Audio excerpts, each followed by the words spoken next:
Hi friends, అందరికీ నమస్కారం. Welcome to employees updates. ఈ ఛానల్ ద్వారా టీచర్లకు, ఉద్యోగులకు మరియు పెన్షనర్లకు సంబంధించి ఎప్పటికప్పుడు లేటెస్ట్ అప్డేట్స్ తెలియజేయడం జరుగుతుంది. సో ఫ్రెండ్స్, ఈ వీడియో కనుక మీకు నచ్చినట్లయితే లైక్ చేయండి, షేర్ చేయండి, అలాగే మన ఛానల్ను సబ్స్క్రైబ్ చేసుకోండి. బ్యాంకు ఉద్యోగులకు సంబంధించి ఒక లేటెస్ట్ అప్డేట్ రావడం జరిగింది. దానికి సంబంధించిన డీటెయిల్స్: బ్యాంకు ఉద్యోగుల వార్షిక వేతనం పెంచాలని కొద్ది రోజులుగా ఇండియన్ బ్యాంక్స్ అసోసియేషన్తో చర్చలు జరుపుతున్న విషయం తెలిసిందే. తాజాగా అందుకు సంబంధించి శుక్రవారం ఉద్యోగులకు అనుకూలంగా నిర్ణయం వెలువడింది. బ్యాంకు ఉద్యోగుల వార్షిక వేతనం 17% పెరగనుంది. ఇందుకు సంబంధించి ఇండియన్ బ్యాంక్ అసోసియేషన్, బ్యాంకు ఉద్యోగుల సంఘాల మధ్య ఒప్పందం కుదిరింది.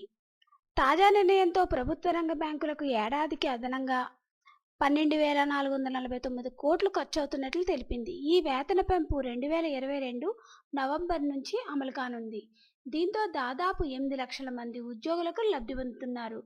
బ్యాంకులు వారానికి 5 రోజులే పనిచేసేలా అన్ని శనివారాలను సెలవుగా గుర్తించడానికి all India bank officers confederation ఒప్పుకుంది.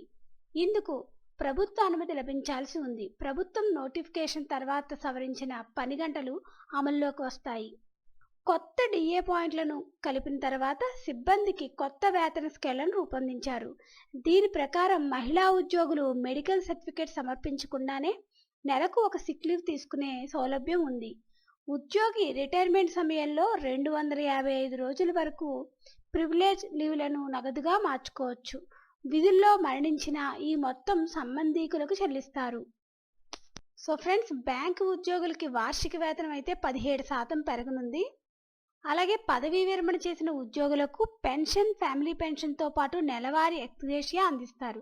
2022 అక్టోబర్ 31న అంతకుముందు పెన్షన్ అందుకునేందుకు అర్హత ఉన్నవారికి కూడా ఇది వర్తిస్తుంది.